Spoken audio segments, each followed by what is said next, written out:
All right, so this is the final segment, guys. Welcome back. We're having a spirited discussion with the Minister of Home Affairs and the Attorney General, all things 13th Amendment and SOE. I want to start off this segment with a thought that comes to mind, right? And this may seem a bit kind of off, but perhaps it's fitting.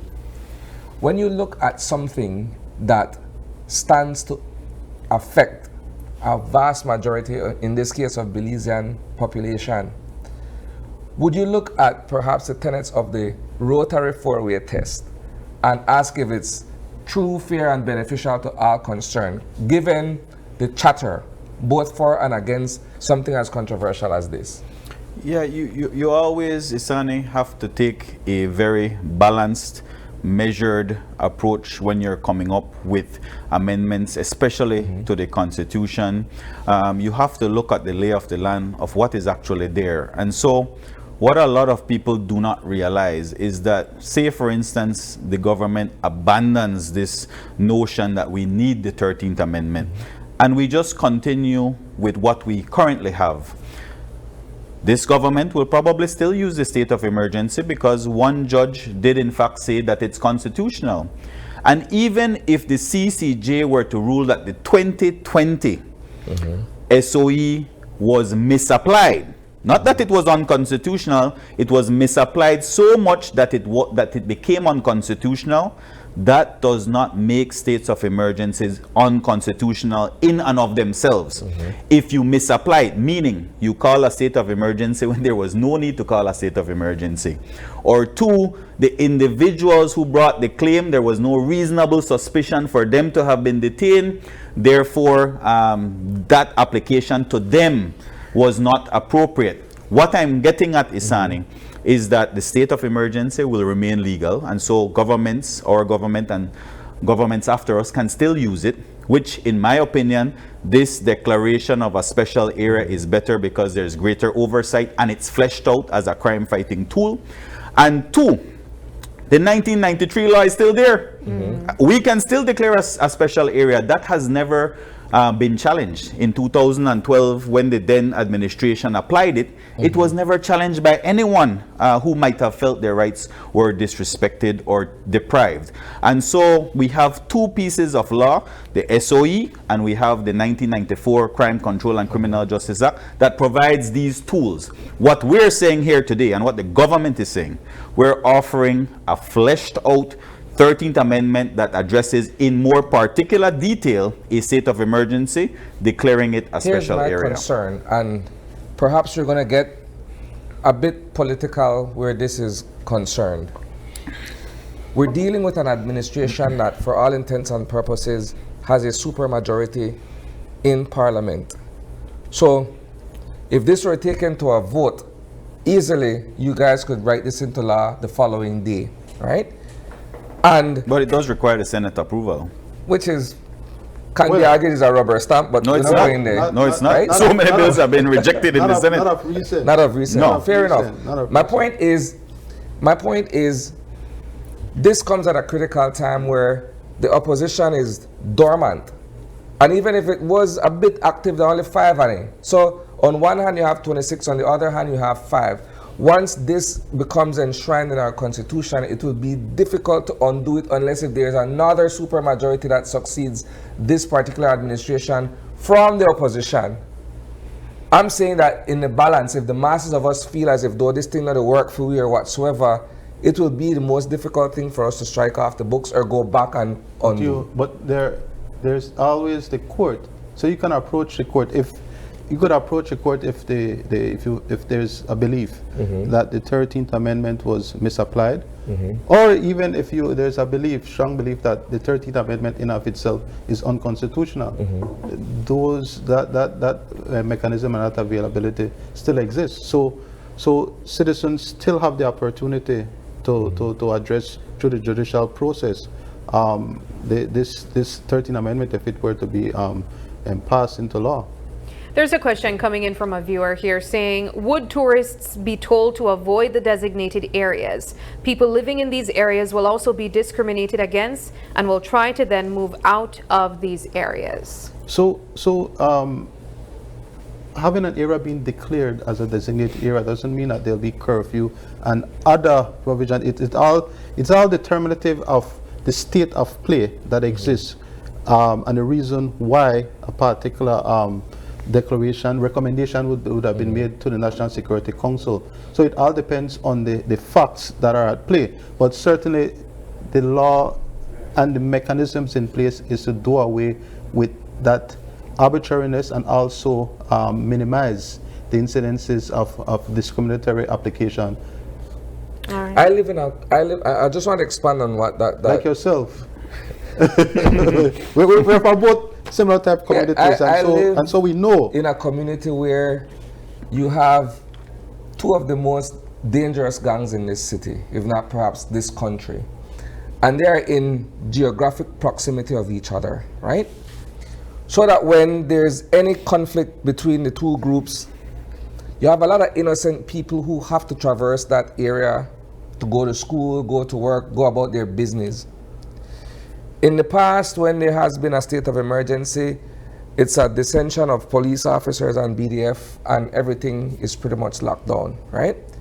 And in that mix, you do have people who legitimately come forward and say, look, I don't feel safe in my own home, not only because the gang elements were there wreaking havoc before, but now you have police officers and BDF who are on the ground who create a sense of unease in and of itself. So how do we deal with perhaps the psychological impact of a community being designated as a special zone or being locked down under an SOE, and the movement and that overall sense of security may be false or fleeting? I'll be honest with you, Isani, I've heard this position before, but it really is the minority position, at least from what I've heard.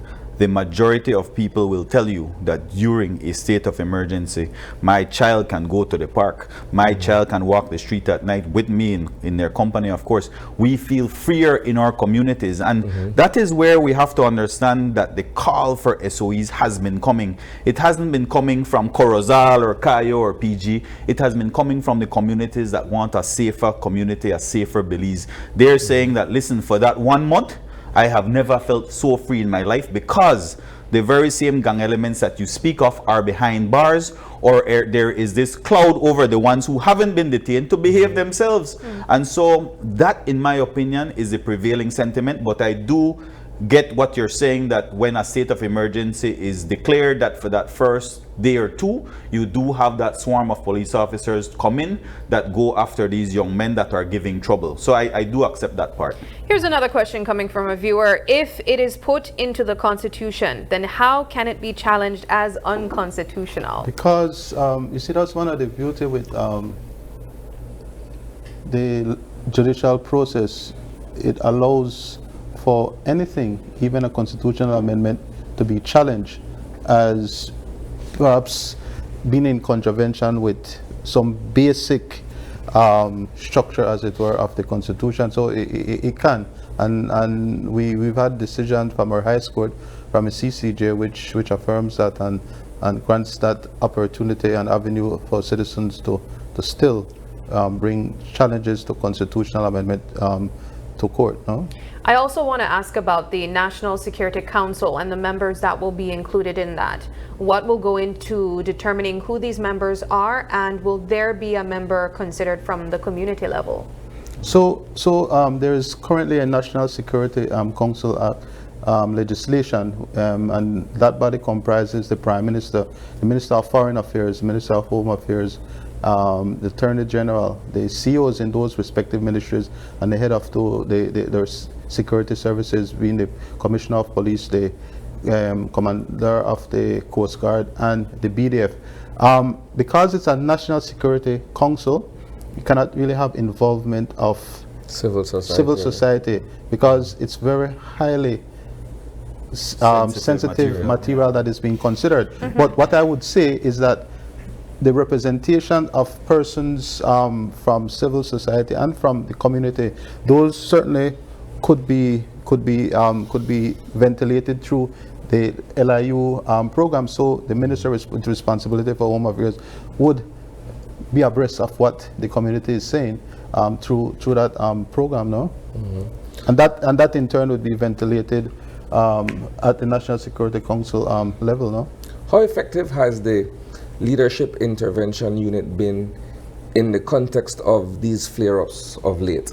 We look at that situation the other day where the young man regrettably took to social media, made some veiled threats, and his family ended up being killed. Yeah, so how has the LIU been able to get in that and perhaps try to quell what would have been an otherwise messed up situation? I don't think that anybody, Isani, could have foreseen the very unfortunate tragedy that unfolded in that community that day when Miss Jones and her son Luke lost their lives. I don't think anybody could have even imagined that that was where gang violence was going to go, because there's always been this understood rule amongst gang members that one, you not touch family members, especially mothers, especially handicapped, especially children. That has always been out of bounds until that very moment. And so even though the gentleman took to TikTok and said, I know no, wouldn't mess with that, he was speaking somewhat of a truth, because that has never happened before. But just to show you the brazenness that now exists in our country, not just in terms of the level of guns that they're using, but the mindset that these young men would actually take what he said and then carry out an execution of his mother and his brother. Unbelievable, unprecedented, and nobody expected that. And so even though it's not as though he said, go and kill my ma, so that wasn't a threat. He was saying, Uno wouldn't dare do it. And that level of intelligence never came to police. It never came to the LIU. And so that was one of those instances where it could not have been predicted that they would actually carry out such an act. Now, where the mediation happens after that is that the rival gangs would start threatening each other, and that is where the Leadership Intervention Unit comes in to try to quell that situation, to ensure that there's no ensuing murders that take place. So where do we go from here? We know that the consultations with the public continues. Unfortunately, we're not able to always have engagements like this where people viewing can share their comments. But for persons who still have questions and concerns, how can they voice that? Well, they can make written submissions if they do not want to come to one of the consultation processes. The next one, like I said, will be in Cayo, and we will advertise the date for that. But there is a provision that allows you to submit your recommendations or your objections to the bill. If it is that you have an objection to it, you can submit it in writing to the committee, to the National Assembly. I can get the actual email address for you where this can be submitted. So that has been a valid concern, and indeed trying to create or have a mechanism where, as far as possible, all Belizeans' views can be obtained on something as so critical and important.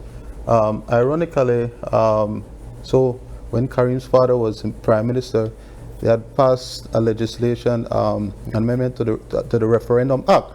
And there was actually a provision which allowed for the holding of a referendum where there would have been any possible amendment to the Constitution affecting fundamental rights and freedom.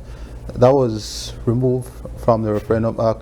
But I'm just throwing that out there to say that coming out of this perhaps shows that maybe we should go back to consider that being something to be part of this particular process moving forward. No? Do we feel that the consultation is enough to ensure that the public gathers all the information that they need on this particular bill?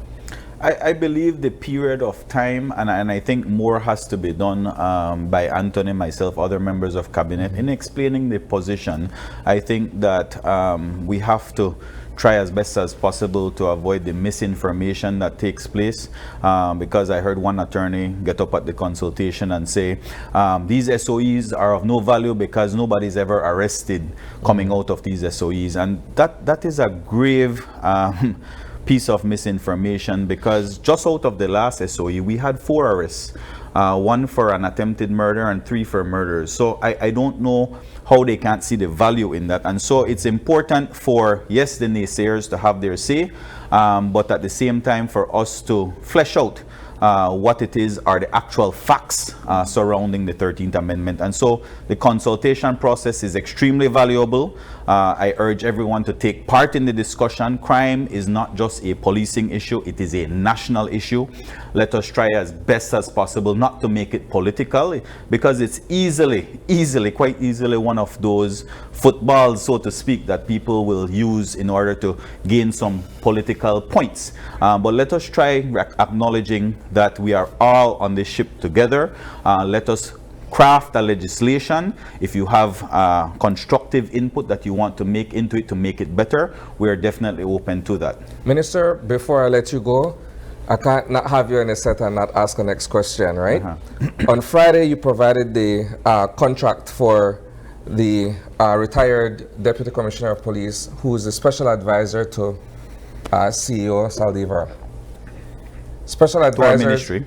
Yeah, to the ministry. Yeah. Okay, so special advisors may not necessarily be a new thing, right? And the contract, from all appearances, seem above board and what have you. And I'm not a lawyer, so I can't really get into the details of it, but it seems clear.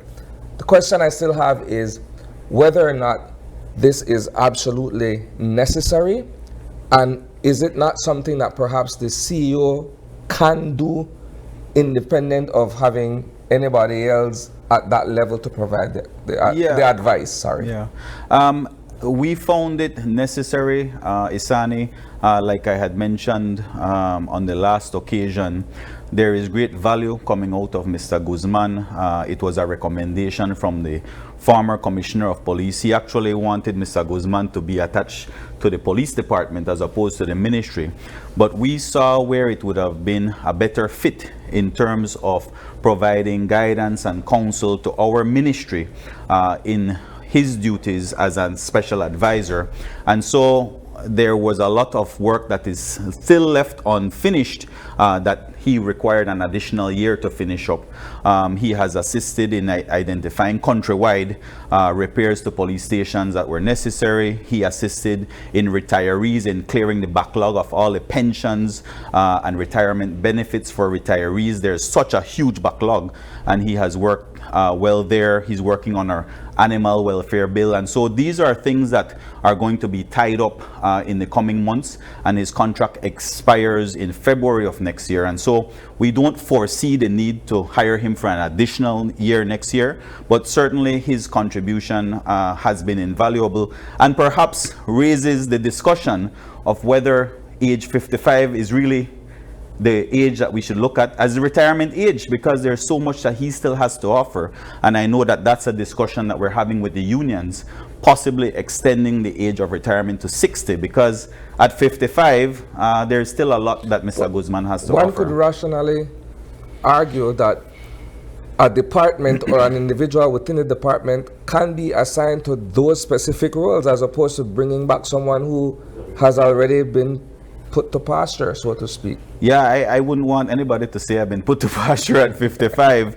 Like I said, Mr. Guzman has a lot of institutional knowledge. He was a deputy commissioner of police, and I believe that is the great value that the former commissioner saw in him in terms of his contribution. He certainly relied on Mr. Guzman a lot in terms of advice with the police department. And so we found it as a necessary tool moving forward at the ministry to have Mr. Guzman in our corner. Well, gentlemen, this has been quite a wonderful conversation. I think we've been able to get a lot of questions answered. I hope that our viewers also found this useful to them. And so we really thank you guys for taking the time to come and speak to us. And we wish you guys all the best. Thank you. And thank you for the opportunity for us to share the government's perspective. All right. Yes, thank you. All right, we take a quick break now, but don't go anywhere, because when we come back, the conversation switches into Fiestarama, bringing bowl celebration to Orange Walk.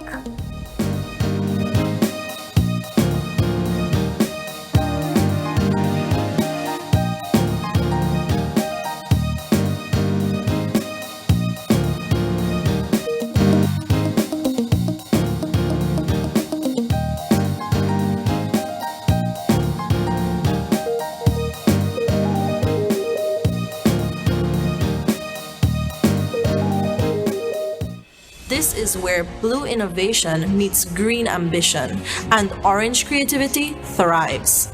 Join us for the Belize Investment Summit 2025, September 3rd to 5th at the Sunset Carib in San Pedro. This is the future of regional integration, and it starts here. Whether you're returning home, expanding regionally, or entering new markets, Belize welcomes you. Why Belize? Why now? Belize Investment Summit 2025, Bridging Markets, Building Resilience. September 3rd to 5th, Sunset Carib, San Pedro.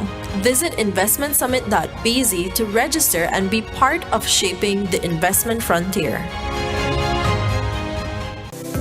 Let's take a journey through the core functions of the Social Security Board. It all starts with registering as an insured person, employer, or self-employed individual. Sign up for a portal account to manage your Social Security information online. Just provide accurate information and click Create. This will give you access to a range of services and benefits. Next, your contribution, along with investments and other income, are collected and distributed into 3 funds. This ensures that the SSB fund is securely utilized to support various benefit programs. The SSB is committed to providing essential benefits such as sickness, maternity, injury, and pension. These benefits are paid out to eligible individuals as a part of the Social Security coverage. We help you navigate through life's challenges with financial security. Annual surplus accumulates to grow the fund each year. This surplus is invested into various industries, contributing to the growth and development of our nation. With each passing year, the fund continues to grow due to the annual surplus and interest revenue earned from prudent investments. This surplus, along with reserves, helps to bolster the SSB fund and provide a safety net for those in need. We've arrived at the end of our journey to better understanding how the SSB works. We remain committed to serving you and building a secure future for all Belizeans.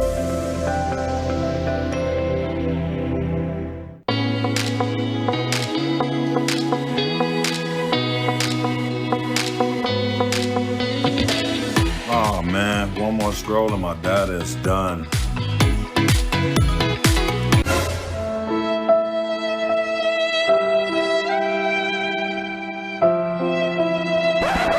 Wait, who said anything about running out?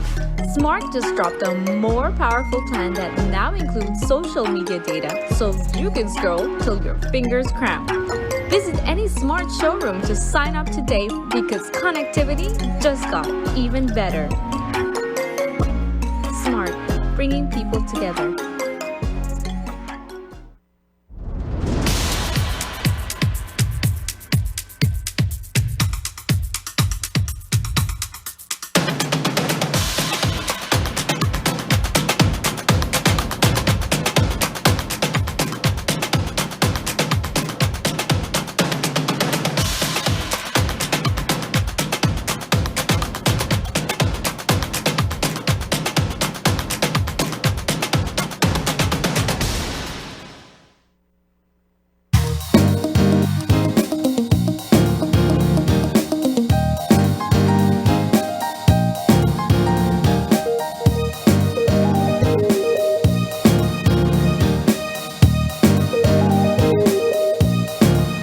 Welcome back. We are continuing our conversation, and this next topic is all about Fiestarama bringing bold celebration to Orange Walk. We are joined by 2 event committee coordinators of Fiestarama. We have here with us Melissa Cadle as well as Emery's Franklin. Thank you guys so much for joining us. Thank you for having us. Welcome. Yes, it's a wonderful feeling coming into the city early in the morning, you know. Yeah. And we came here this morning all hyped up and energized to speak of our fair and to tell you guys, come to Orange Walk August 2nd and 3rd. Because it's a big celebration, and Yes, it's it also is. a part Yes, of it is. tradition Yes. as well. Fiestarama started back in the 90s, and I don't recall the exact year, but it was in the 90s that Fiestarama started. And the then mayor decided to do something for the town. You know, Benque has its fair, San Joaquin has its fair, everybody has their celebration, but back then Orange Walk was the only town that didn't have a municipal activity. And that's what they planned. And it stemmed down from all the mayors coming behind that person and following that tradition. So this current town council now, we make sure that we live up to the tradition and of course the love of our community for Fiestarama. Everybody looks forward to end of July. They know that it's going down, Fiestarama. I think one of the really cool things about this event is the way that it's evolved, and now it's seemingly not only for the municipality itself, but it's an invitation to people even outside of Orange Walk as well to come and meet the people of Orange Walk, learn what they're about, engage with some of the small businesses as well. Let's talk about that, the opportunity that exists for small business owners, entrepreneurs to engage with people outside of Orange Walk. Well, actually, we're actually inviting all different business from not only what from within Orange Walk town, So and it is really good, we want people to bring their flavor, to Orange Walk, so that it can be really good, bigger and better this year. And it is a fair that we actually it's a back to school drive. For the kids. So giving back to the kids, it is like really good, it is like, so you have a really good feeling, putting that smile on those kids' face. So we are like asking all the vendors, come on out, so let us put those smile on those kids' face. What will be different about Fiestarama 2025 versus anything else that Orange Walkenians or Belizeans have seen before? Our lineup, our activities, the difference that we try to bring. We try to put a little bit of something for everyone. For example, on Saturday we kick off with an under-13 football competition. So we know football is a very big sport in Belize, especially amongst young people. And this under-13 competition, I'm not sure how you guys view football, but in Orange Walk we're very competitive. And if my son to play, my whole family to come out, and you have your whole cheering squad. So that's how we do football. And having that under-13 competition is involving the kids, involving the young men and their family as well. So that's going to be Saturday morning that we're going to let that run through. Then in the evening, we start off with entertainment. And we have a wide array of entertainment. Fiestarama sound, straight out of Belize City. We have Mr. Jaraz, our in-house DJ from Orange Walk. He'll be there. Sweet Pain 3.0. Wow. In Sugar City, Saturday night. And of course, techno band for the Latin lovers. So you get a little bit of everything, so that nobody could complain and say, oh, but I can't dance punta, so I'm not going. Techno band is there for the cumbias and the nicer music. For the younger crowd who wants to party, we have Sweet Pain, and of course we have Fiestarama. We know that Ras and Jaro are two of the hypest when it comes to music on the song. I want to talk about the Cabalgata. That's for Sunday.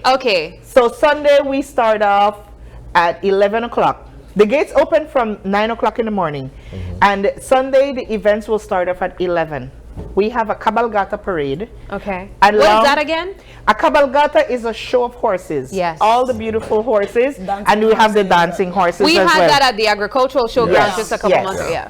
Yes, so you have a Cabalgata, which is a show of horses and the dance horses, and they have their own parade. They have their own dancing. I heard that's a complete spectacle on its own. Yes, the horses. When we were planning it, the organizer told us that there are 3 different sections, and I'm like, this is not carnival. And he's like, the horses, certain horses dance to certain music. Oh wow, okay. So the first segment of horses dance to a certain type of song, and then the other horses dance. I'm like, okay, I did not know that. I thought dance was dance, but they go to the different tune of different songs. So they're in different categories. So we'll be having that parade. There's also a vehicle show. We have a car show, some beautiful cars coming in from Chedamal, Quintana Roo, and they're going to be a part of that parade as well. So the cars will come in and meet up on Queen Victoria Avenue along with the horses, and we parade down Cinderella Street straight to the stadium and get the activities started. I'm interested in the food. Because Orange Walk is one of those municipalities or one of those districts really where Belizeans gravitate to for all the different culinary choices. Yes, yes. So I'll let Emery's tell you about the different stalls and foods that we have. Yeah, so so far right now we have like different food, like mainly everyone know Orange Walk that a place of tacos. Tacos capital. Yeah, so we have the best tacos out there. You know, we're gonna have the best tacos out there.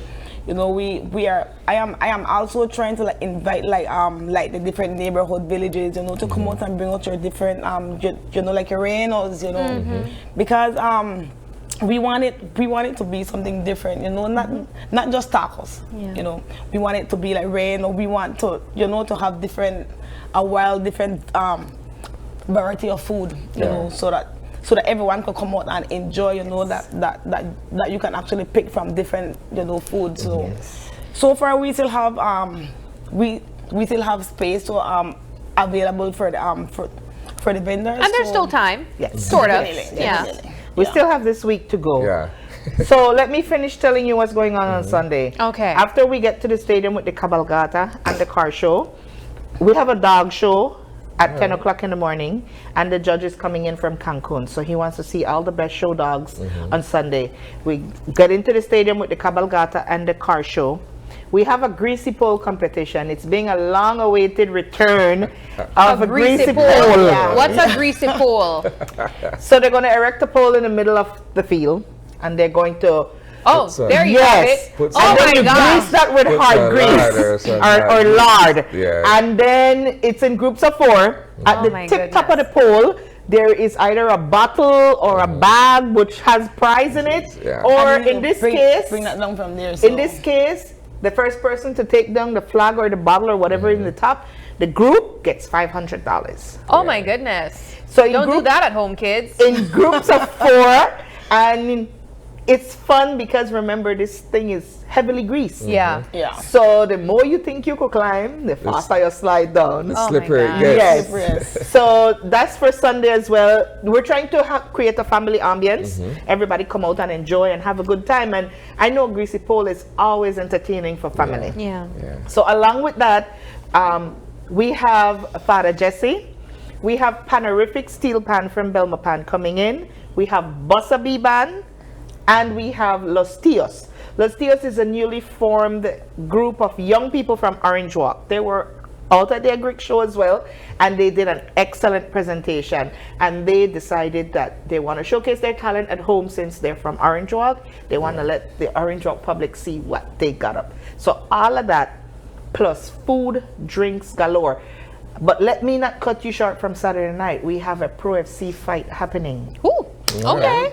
Yes. You guys should have started there.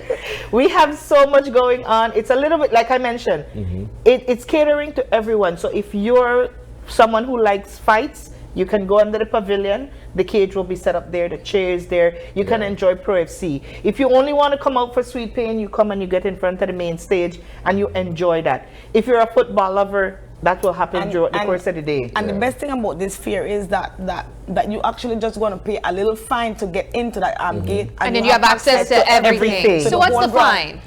$10 adults and $5 for kids. Yeah. Wow. And that $10, when you pay that $10, say for example you come out Saturday and you come out for the football, you pay your $10, you get your wristband. That wristband is valid for all day Saturday night for the dance as well. So you can go out, enjoy the football, come back out, go home, get dressed, come back out Saturday night, enjoy the Pro FC, because remember your band allows you to go into the Pro FC fight. Come to Sweet Pain, dance, enjoy yourself, and all of that for $10. Sunday, if you come out early for the dog show, you pay your $10, you get your band. You have access to And everything you for have the remainder of access the to the day. cabalgata, to everything. And the guys from the cabalgata recently informed me that they will be having, there's a section at the stadium designated specially for them. So while the horses rest after the parade, they start off with their events in the later evening. We'll have barrel racing, pole bending, and arena race with the guys from the cabalgata. Nice. So the horse people can get their time to enjoy. If you're into muscle cars, you got the car show. If you like just music, we got Panorific on the stage and Bossa B with Los Tios. If you want to enjoy the greasy pole, you can do that, or you can just walk around the grounds and enjoy all the food and drinks. Yeah. Yes. There's really something for everyone Yes, here. yeah. Yes. This obviously sounded like an initiative that took a lot of planning as well. Yes, it did. I have to ask, do you have any sponsors that are involved with this that you'd like to highlight? We do have our sponsors, and I just want to say big up to everybody involved. My committee members, Adriana, Miss Faride, Dalila. Dennis, Dalila, Wilson, Alejandro. I mean, there was a point when we were planning this when Friday came, and I looked at them and said, guys, I know I said no name on my phone screen this weekend. Monday. Yeah. And as an idea pops in my head, I'm the first one to message in the chat. And they're like, don't you want to hear from me? But, you know, it's just the planning and getting all energized for it. We like to big up our sponsors, Bellikin, Ministry of Agriculture, AAA Imports, Blue Creek Insurance Company, the Belize Tourism Board, and RB's Multi-Service. And of course, it's brought to you by the Orange Walk Town Council. All right. Well, ladies, this has been a pleasure chatting with you and talking about the excitement that's set to take place. We do want to remind persons who are interested as vendors that there's still time to book a space with you guys. Yes. For those persons who'd like to do so, they can reach out to... They can call 380-2053 or they can send me a WhatsApp message on 672-1702. All right, fantastic. Well, and guess what? We forgot to mention the mechanical rides are on their way to Orange Walk. Fantastic. And just a little hint to those who want to contribute or come out. All the proceeds after we pay off our bills goes to our back to school program. With the funds from Fiestarama, we purchase school bags, and we pack these school bags with all the goodies the kids needs for school. Composition books, rulers, folders, markers, everything. And we give this back to the needy children in our community. So the more you guys support us, the more funds we make, and we can give back to more children. So this is how we get funds to give back to the children. Excellent. Well, thank you guys so much for joining us, and we wish you guys all the best. Thank you.